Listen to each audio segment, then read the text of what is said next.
예. 가운데 이렇게 뻥 비어 있으니까 제 마음이 구멍이 난 것 같아. 막 뒤에는 막 좁아 터져 있는데 이 가운데는 아무도 없어요. 다음번에 앉을 때 좀 앞으로 당겨서 앉아주세요. 알겠지요? 네, 알겠습니다. 자, 오늘 말씀은 우리 창세기 6장입니다.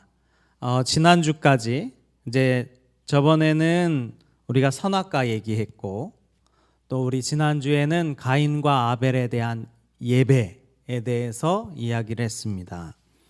그런데 얼마 지나지 않았는데 오늘 창세기 6장에 보니까 심판에 관한 이야기가 나와요. 하나님께서는 마지막 때에 반드시 심판하신다 그랬는데 우리가 성경을 잘 보면 성경 초반에도 심판이 있었어요. 그런데 그 기간이 우리는 6장이니까 엄청 짧을 거라고 생각하지만 상당한 오랜 시간이 지난 후에 심판이 사실 이루어진 것을 우리는 알 수 있어요.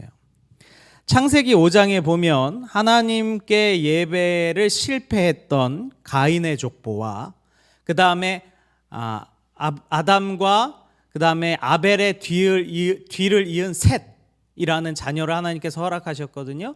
그 셋을 중심으로 한 계보가 기록되어 있어요. 그래서 안타깝게도 믿음의 계보, 아담으로부터 시작했던 그 믿음의 계보에 누가 빠지게 되냐면 가인이 빠지게 돼요.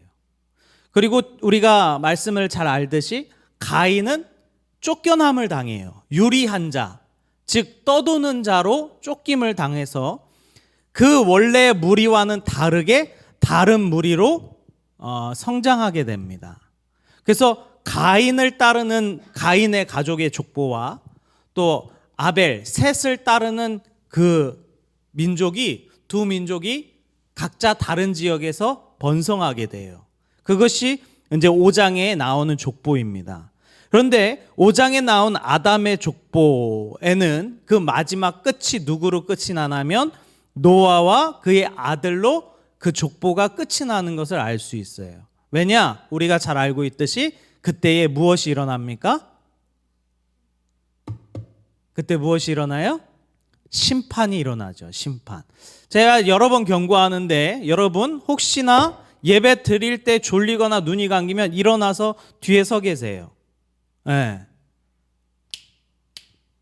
지금 막 다 정신을 못 차리는데 일어나서 뒤에 서 계세요. 그것이 영적으로 훨씬 건강한 겁니다. 여러분 막 졸려 죽겠는데 나 이기겠다고 막 이렇게 해봤자 말씀 하나도 못 들으니까 차라리 졸리면 일어나서 뒤에 서 계세요.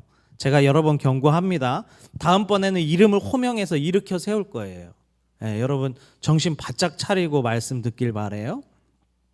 자, 첫 번째 이 가인의 족보가 나오고 두 번째 셋의 족보가 나오는데 중요한 거는 무엇이냐면 이 가인의 후손들이 번성하고 그 다음에 셋의 후손들이 번성하는데 이들이 번성하다 보니까 둘이 어떻게 돼요?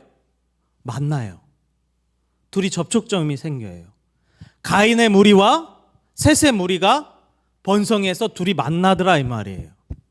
그래서 어떤 일이 생깁니까? 오늘 이 6장에 보면 처음에 보면 가인의 후손들을 사람들이라고 표현합니다. 그리고 아담과 셋의 후손들을 하나님의 아들들이라고 표현해요. 창세기 6장 2절 한번 볼까요? 창세기 2장 6절 보니까 하나님의 아들들이 사람의 딸들의 아름다움을 보고 자기들이 좋아하는 모든 여자를 아내로 삼더라. 그러니까 여기서 말하는 하나님의 아들들은 셋의 후손을 말하는 거고 사람의 딸들은 가인의 후손들을 말하는 거예요. 전에는 동떨어져서 살다가 번성하다 보니까 만나게 된 거예요. 이게 오랜 시간이 지나니까 마치 우리가 처음으로 서양 사람이나 외국 사람을 보면 신기해하듯이 이 사람들도 자기 민족이 아닌 다른 족속을 보기 시작하니까 신기한 거예요. 근데 더 문제는 뭐냐면 하나님의 아들들이, 그러니까 믿음의 아들들이 이 사람의 딸, 그러니까 가인의 후손의 딸들을 보니까 너무 아름다운 거야. 그래서 그들을 자기의 아내로 삼기 시작합니다. 그래서 6장 3절에 보니까 뭐라고 말씀하십니까? 여호와께서 이르시되 나의 영이 영원히 사람과 함께하지 아니하리니 이는 그들이 육신이 됨이라. 그러나 그들의 날은 120년이 되리라. 뭐라 그래요? 하나님께서 이제 더 이상 내 영이 그들과 함께 하지 않는다, 이렇게 말씀하셔요. 하나님의 아들들, 하나님의 셋의 후손들과 이젠 더 이상 함께하지 않는다 그러셔요. 왜 그렇습니까? 이것은 단순히 결혼에 대한 이야기가 아닙니다. 하나님을 버렸던 자들과 믿음의 자손들의 혼합, 섞임이 있었다는 거예요. 원래는 분리되어서 하나님께서 철저히 서로 만나지 못하도록 하셨는데 이들이 번성하다 보니까 서로 만나게 됐어요. 그래서 가인의 후손들과 아벨의 셋의 후손들이 뭐 하기 시작해요? 결혼하기 시작해요. 그런데 이 결혼은 단순히 결혼이 아닙니다. 우리 신명기 7장에는 이런 말씀이 있어요. 신명기 7장 3절 4절 우리가 같이 한번 읽어보겠습니다. 시작. 또 그들과 혼인하지도 말지니 내 딸을 그들의 아들에게 주지 말 것이요 그들의 딸도 내 며느리로 삼지 말 것은 그가 내 아들을 유혹하여 그가 여호와를 떠나고 다른 신들을 섬기게 하므로 여호와께서 너희에게 진노하사 갑자기 너희를 멸하실 것임이라. 저는 이제 전에 사역했던 교회에서 참 힘들게 신앙생활 하시는 우리 성도님을 봤는데, 집사님을 봤는데, 여자 성도님인데 안 믿는 남편이랑 결혼했어요. 결혼할 때는 처음에는 어떤 생각을 가지고 결혼했냐면 내가 전도하면 되지, 내가 교회로 이끌어 가면 되지, 그렇게 생각하고 결혼한 거예요. 그런데 그것이 이젠 족쇄가 돼서 교회 나갈 때마다 고래고래 소리를 지르며 화를 내는 거예요. 나 안 챙겨주고 교회 가는 게 그렇게 좋냐, 심지어 더 나가면 교회에 숨겨놓은 남자 있는 거 아니냐, 막 이런 식으로 엄청 핍박을 해요. 물론 다 그런 건 아니지만 그런 사례가 있더라 이 말이에요. 근데 오늘 하나님의 말씀이 뭐라고 말하냐면 이 7절에는 이방인들을 향한 말씀이었는데 너희 이방인들과 결혼하지 마. 왜? 그 이방신을 가지고 있는 자들이 반드시 너희랑 섞이기 시작하면 그들이 자신의 신들을 섬기라고 너희한테 요구할 거야. 이렇게 되는 거예요. 그러니까 가인의 후손들은 하나님을 버린 족속이에요. 셋의 후손들은 하나님을 따르던 민족이에요. 그런데 이것이 섞이니까 어떤 문제가 생깁니까? 신앙의 혼합이 와요. 신앙이 어그러지더라 이 말이에요. 그래서 하나님께서 경고하시는 거예요. 너희가 나를 떠나고 다른 신을 섬기기 시작하면 내가 너희에게 진노하사 갑자기 너희를 멸할지도 모른다. 이렇게 말씀하시네요. 이 신앙의 혼합이 되는 것이 매우 위험합니다. 이 마지막 때, 그러니까 심판이 있기 전에 우리가 무슨 일이 있었는가 지금 살펴보고자 하는 거예요. 노아의 홍수는 도대체 왜 왔는가? 하나님께서 창조하신 인간들을 하나님은 왜 다 쓸어버리셔야 됐는가? 우리가 그 원인을 찾아야 마지막 때 심판 때가 올 때에 우리가 똑같은 일을 반복하지 않을 거 아니에요? 그렇기 때문에 이것을 잘 살펴볼 필요가 있어요. 여러분, 신앙의 혼합은요 반드시 배교와 우상 숭배가 이루어진다는 것을 기억하셔야 돼요. 성경의 많은 인물들이, 그리고 이스라엘 백성들이 항상 가나안 족속과 섞이고 다른 민족과 섞이고 이렇게 됐을 때 우상을 항상 쫓아가는 것을 보게 돼요. 그래서 하나님께서 절대로 섞이지 말라고 하신 거예요. 그런데 이 섞이는 일이 누구에게서 생겼냐? 하나님의 아들들인 셋의 후손들에게 있어서 이 혼합의 문제가 생겼다는 거예요. 자, 그러면 오늘날 우리에게 있어서 신앙의 혼합이 무엇일까? 우리는 생각해 봐야 돼요. 왜요? 이것이 마지막 심판하기 전의 징조이기 때문에. 신앙의 혼합이 무엇일까? 그것은 내 안에 하나님보다 더 중요한 것이 자리를 차지하게 되는 것. 즉 하나님 위에 다른 것이 내 안에 뒤섞이게 되는 것. 이것이 바로 신앙의 혼합이에요. 오늘날 여러분, 오늘날 다른 조각신 가지고 여러분 섬기는 거 아니잖아요. 그렇지 않습니까? 그러면 이 말씀이 여러분과 전혀 상관없는 말씀입니까? 그렇지 않다라는 거예요. 무슨 일이 발생하느냐? 여러분 안에 신앙의 혼합이 생겨나는데 그것은 뭐냐면 여러분이 원하는 것들과 하나님이 뒤섞여 버리더라 이 말이에요. 마음속에. 그것이 무엇으로 나타나냐면 우선순위로 나타납니다. 우선순위. 자, 사람마다 이렇게 성장을 하면요, 그 상황에 따라서 가치관이 형성이 돼요. 여러분들이 지금 가치관 형성이 아주 활발하게 이루어지고 있는 때예요. 그래서 항상 부모님들이 얘기하죠. 좋은 친구 만나라, 좋은 사람 만나라, 나보다 못한 사람보단 잘난 사람들 만나라, 이런 얘기를 하잖아요. 왜 그러냐면 좋은 가치관을 형성한 사람이 좋은 것을 내보내기 때문에 그래요. 여러분들이 한참 자신의 가치관을 형성하고 있을 때인데 어떤 사람은 돈에 너무 치이다 보니까 돈이 자기에게 있어서 가장 최우선의 가치관으로 형성되는 사람들이 있어요. 그것뿐만 아닙니다. 어떤 사람은 의리를, 어떤 사람은 명예를, 어떤 사람은 자신의 이익을 철저하게 자기의 우선순위의 첫 번째로 두는 사람이 있어요. 때로는 어떤 사람은 자기의 가족 아니면 자기 사람, 누군가 자기 사람을 건들면 눈이 돌아가는 거예요. 뭐 교회고 뭐고 필요 없어. 싹 다 뒤집어 버려요. 이렇게 사람들마다 자기 어떤 가치관을 형성합니다. 어떤 사람은 내가 좋아하는 것, 어떤 나의 쾌락을 추구하는 사람들도 있어요. 그런데 이 모든 것이 결국은 뭘로 드러나느냐? 우선순위로 드러난다는 거예요. 우선순위. 그래서 신앙의 혼합이 있는 사람은 이 우선순위가 뒤죽박죽이에요. 뒤죽박죽. 자, 보세요. 이러한 것들이 내 마음에 하나님보다 더 위로 올라가는 순간 우리는 우상숭배를 하게 된다는 것을 이해해야 돼요. 목사님, 저는 다른 신을 섬기지 않는데. 아니요. 돈이라는 신을 섬기고 있는 거예요. 쾌락이라는 신을 섬기고 있는 거예요. 자기 자신이라는 신을 섬기고 있는 거예요. 여러분, 우상숭배가 결국 마지막 때에 하나님과 단절되는 거라는 것을 알고 계십니까? 그렇기 때문에 우리 안에 우선순위를 잘 둬야 돼요. 왜냐하면 그것이 결국 우상숭배로 연결되기 때문에 그래요. 한번 예를 들어 볼까요? 어떤 사람은 돈이 우상숭배인 사람이 있어요. 돈이 우상인 사람이 있어요. 자기의 우선순위에 돈이 첫 번째인 사람이 있어요. 그 사람 절대 헌금 못해요. 11조 못해요. 여러분, 헌금 생활 잘 하십니까? 제가 지금 돈을 강조하자는 게 아니에요. 돈이 첫 번째인 사람은요, 헌금을 못해요. 안타깝게도.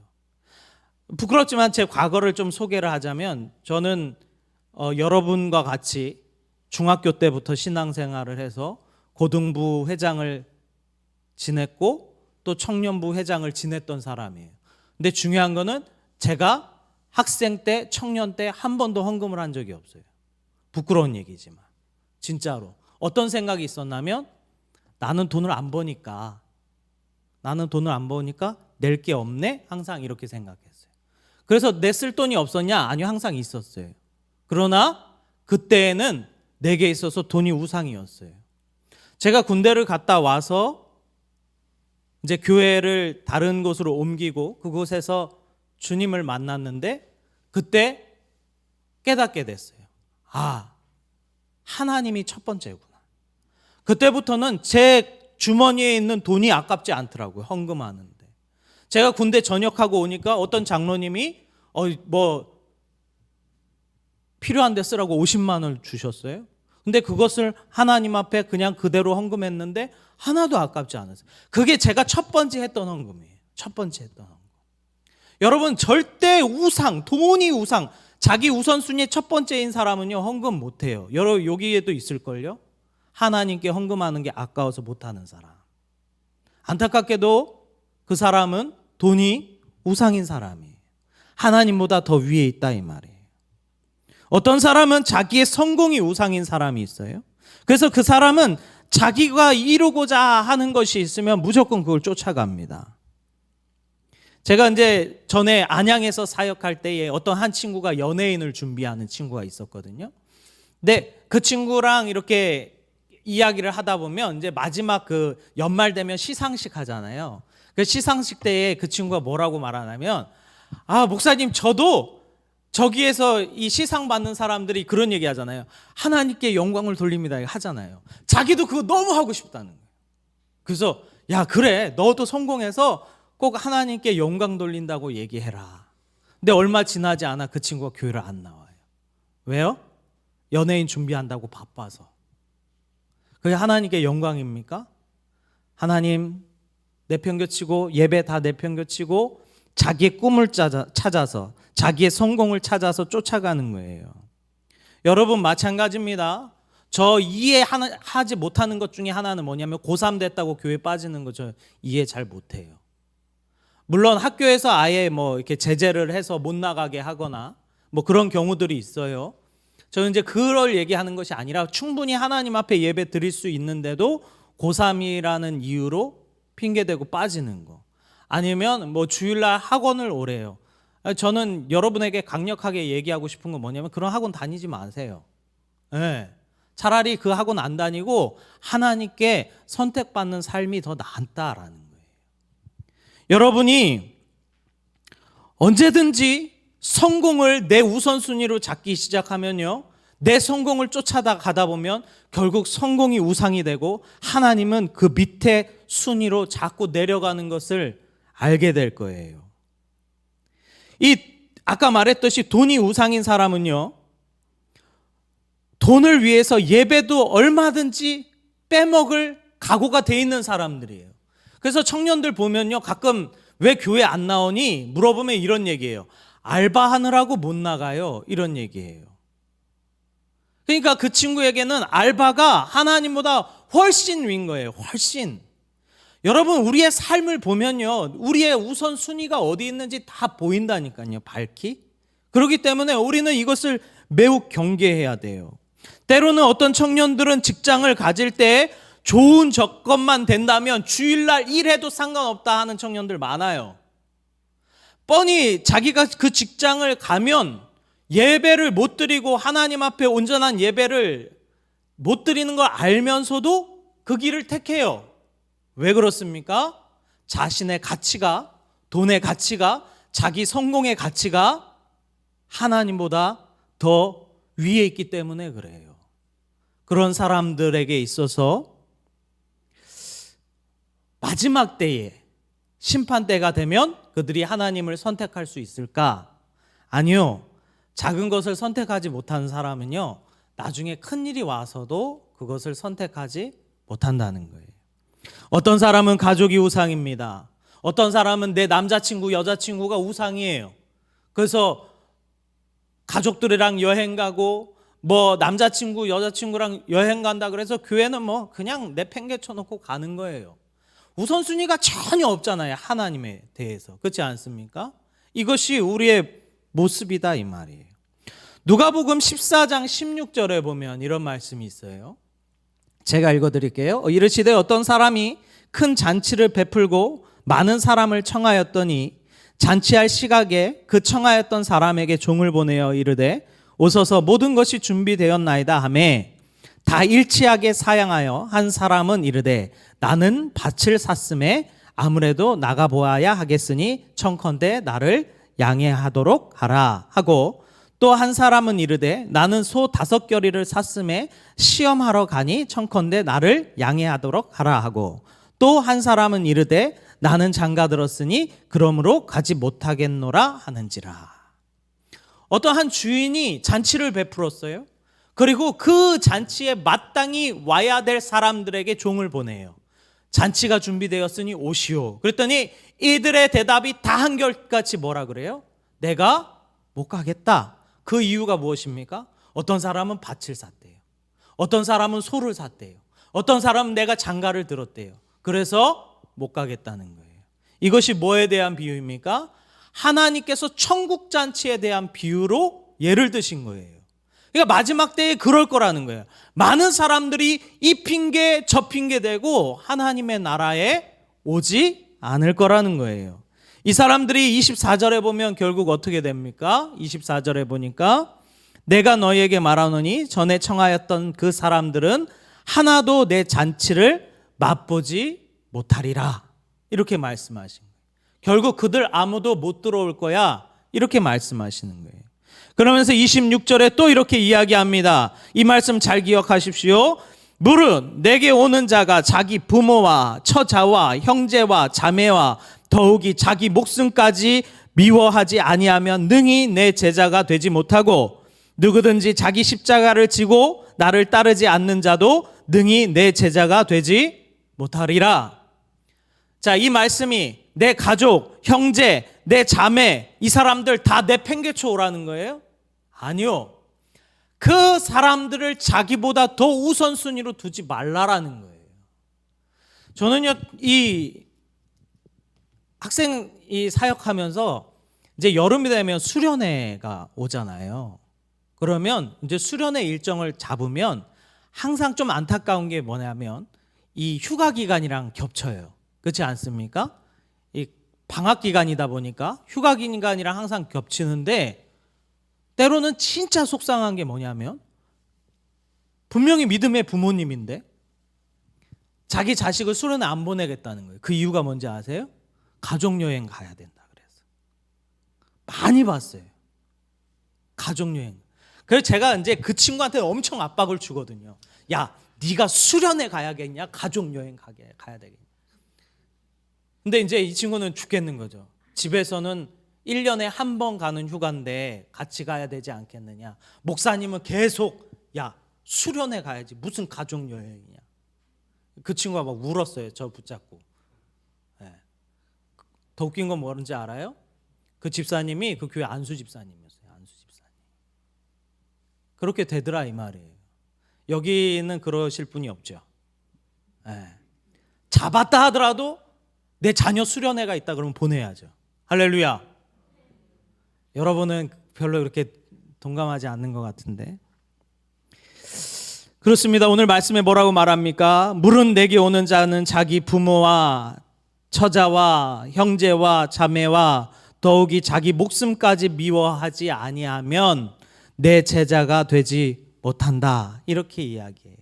제가 계속 말씀드렸듯이 그런 매번 모든 상황에서 우선순위를 하나님께로 두는 연습을, 훈련을 하지 않잖아요. 그러면 마지막 때에 심판 직전에도 하나님을 선택할 수 없다라는 거예요. 잘 기억하셔야 됩니다. 그 마지막 때에 하나님을 선택할 것 같은데 선택 못해요. 그것이 마지막 때의 징조입니다. 오늘 본문 말씀 3절로 다시 돌아가 봅니다. 우리 본문 말씀 3절에 보면 여호와께서 이르시되 나의 영이 영원히 사람과 함께하지 아니하니 이는 그들이 육신이 됨이라. 이렇게 말씀하시잖아요. 여기서 나의 영이 사람과 함께하지 아니한다라는 이 말씀을 몇 가지로 가정할 수 있는데 먼저는 그냥 단순히 하나님께서 그들을 떠났다라고 이해할 수도 있어요. 그러나 다른 의미에서는 그들의 신앙이 뒤섞인 후에 이제 더 이상 하나님을 기억하는 자가 없더라 라는 의미로 해석할 수도 있어요. 나의 영이 그들과 더 이상 함께하지 아니한다. 이것은 하나님이 그들을 떠난 걸 수도 있고 반대로 그들 가운데 하나님을 기억하는 자가 하나도 없더라.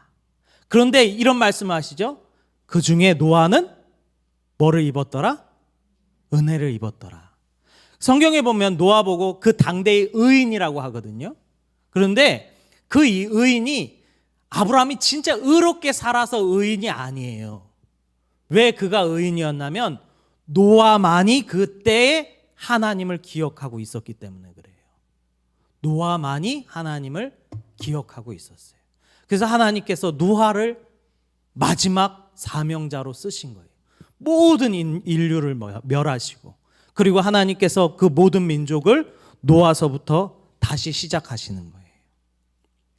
하나님을 제일 우선순위로 두지 않는 사람은 결국은 하나님을 기억하지 않게 될 것입니다. 여러분, 하나님을 기억하지 않게 될 거예요.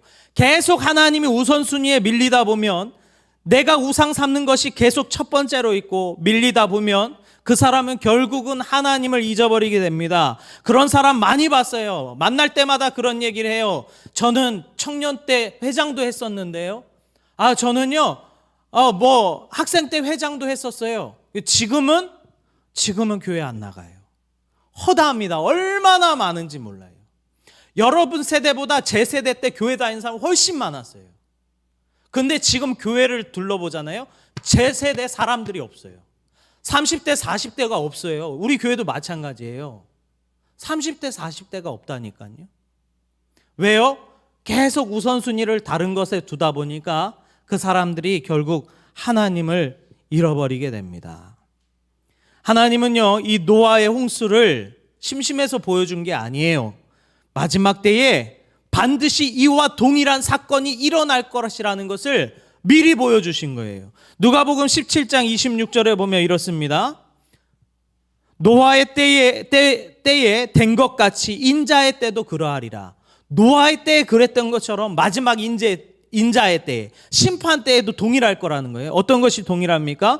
노아가 방주에 들어가던 날까지 사람들이 먹고 마시고 장가들고 시집가더니 홍수가 나서 그들을 다 멸망시켰으며, 또 롯의 때와 같으리니 사람이 먹고 마시고 사고 팔고 심고 집을 짓더니 롯이 소돔에 나가던 날에 하늘로부터 불과 유황이 비오듯 하여 그들을 멸망시켰느니라. 그러면서 30절에 뭐라고 말씀하십니까? 인자가 나타나는 날에도 이러하리라. 그러니까 노아의 홍수 때만 그런 게 아니라 소돔과 고모라 땅이 멸망할 때도, 그리고 마지막 인자가 와서 이 땅이 멸망할 때도 여러분은 여전히 먹고 마시고 시집가고 장가가고 집을 짓고 생활할 거라는 거예요. 그러나 심판은 어느 날 갑자기 옵니다. 심판은 어느 날 갑자기 옵니다. 그 갑자기 왔을 때에 여러분의 우선순위 안에 하나님이 몇 번째로 있어야 된다는 거예요? 첫 번째로. 그것은 여러분 단번에 되지 않아요. 작은 것부터 훈련해서 결국 큰 일을 당했을 때 그 첫 번째 우선순위에 하나님이 계시게 되는 거예요. 여러분에게 그런 훈련이 있기를 간절히 소망합니다. 간절히 소망합니다. 오늘 말씀 5절에 보면 결정적으로 하나님께서 이 땅을 왜 심판하셨는지 그 이유가 나옵니다. 6장 5절에 보면 이렇게 말씀합니다. 여호와께서 사람의 죄악이 세상에 가득함과 그의 마음으로 생각하는 모든 계획이 항상 악할 뿐임을 보시고, 이제는 사람들이 우선순위를 하나님으로부터 빼니까 그들이 생각하는 모든 것들이 다 어떻게 나옵니까? 악하게 나와요. 여러분, 이 사람들이 악한 짓을 해서 하나님께서 악하다고 하시는 게 아니에요. 잘 기억하셔야 돼요. 이 우선순위가 혼합되면 그들이 결국 하나님을 잃어버리고 하나님을 모른 채, 하나님의 법을 잊어버린 채 모든 것을 결정하니까 하나님께서 그들을 악하다고 말씀하시는 거예요. 여러분에게 확실한 구분이 있어야 되는데, 여러분 선은 무엇이고 악은 무엇일까요? 여러분이 악한 짓을 하면 하나님 앞에 악일까요? 꼭 그렇지 않아요. 여러분이 선한 일을 한다고 하나님 앞에 선일까요? 꼭 그렇지 않아요. 하나님께서 보시는 악과 선은 뭐가 기준이냐면 하나님과 가까워지면 선이고 하나님과 멀어지면 악인 거예요. 이해되십니까? 우리가 생각하는 선과 악이 다르다니까요. 성경에 보면 야곱은요, 자기가 장자권을 뺏으려고 형도 속이고 아버지도 속여요. 그래서 막 손에 막 양털을 붙여가지고 자기 형 팔인 것처럼 속여가지고 결국 그 하나님의 축복을 받아냅니다. 그런데 하나님께서는 그 야곱에게 절대로 악하다 그러지 않아요. 그가 얼마나 그 장자 되는 것을 사모했는지 아십니까? 그가 하나님의 축복받는 것을 얼마나 사모했는지 아십니까? 그래서 형한테 그 팥죽을 팔아서라도 그 장자를 사고 싶었던 거예요.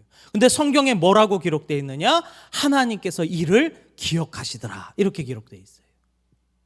여러분, 하나님과 가까워지는 것이 선이에요. 할렐루야. 하나님과 멀어지는 것이 악인 줄 믿습니다. 제가 질문 하나 할까요? 다른 종교에서요, 불교도 마찬가지고 천주교도 마찬가지고 선한 사업을 많이 합니다. 우리가 보기에도 우리가 부끄러울 정도로 선한 사업을 많이 하는 그런 기관들이에요. 그러면 여러분, 그 천주교나 아니면 불교에서 선한 일을 하는 것이 정말로 선한 걸까요? 악한 걸까요? 선한 일입니까? 악한 일입니까? 여러분, 그 사람들이 하는 선도 악한 거예요. 왜 그런지 아십니까? 어떤 사람이 불자가 행하는 선한 일을 받고 마음이 감동이 돼서 어디로 나가요? 절에 나가요. 그러면 그 사람은 선한 행동으로 말미암아 자기 영혼을 잃어버리게 돼요. 그래서 잘 기억해야 됩니다. 세상의 다른 종교, 하나님을 믿지 않는 사람들이 아무리 선한 일을 해도요, 그거 다 악한 거예요. 왜요? 결국 그 일로 그 사람이 하나님을 보지 못하게 하기 때문에 그래요. 아까 말씀드렸습니다. 선은 무엇입니까? 하나님과 가까워지는 거. 악은 무엇입니까? 하나님과 멀어지는 거예요. 오늘 이제 말씀을 정리하려고 합니다. 여러분의 이름이 하나님 나라의 생명책에 꼭 기록되기를 간절히 소망합니다. 네, 이것이 저의 간절한 소망이고 여러분들이 반드시 이루어졌으면 하는 소망입니다. 그러나 그 일을 행하기 위해서 우리가 반드시 해야 될 것이 있는데, 먼저는 신앙의 혼합이 우리 가운데 이루어지면 안 된다라는 거예요. 이루어지지 않으려면 무엇을 잘 두어야 됩니까? 우선순위. 그 우선순위에 가장 위에 누가 있어야 돼요? 하나님이 있어야 돼요. 할렐루야. 여러분 대답하는 거 보니까 오늘 말씀을 진짜 잘 들은 것 같아요. 네. 여러분의 우선순위에 하나님이 있으시길 간절히 소망합니다. 작은 것으로부터 승리하는 사람이 큰 일도 승리할 수 있는 거예요. 오늘도 여러분이 내가 무엇부터 승리할 것인가 한번 고민해 봤으면 좋겠어요. 내가 맨날 지는 것이 있는가? 내 우선순위에 항상 이것이 걸리면 하나님을 내팽개쳐 놓고 그것을 내가 쫓아가는 것이 있지는 않은가? 내 마음에 검토해 보시고 작은 것부터 하나하나 끊어내시는 우리 성도님들, 우리 고등부 친구들 되기를 간절히 소망합니다. 그런 친구들에게 마지막 하나님께서 부르시는 그날에 여러분을 반드시 인도하여서 하나님의 나라에 이끌어 가실 줄 믿습니다. 우리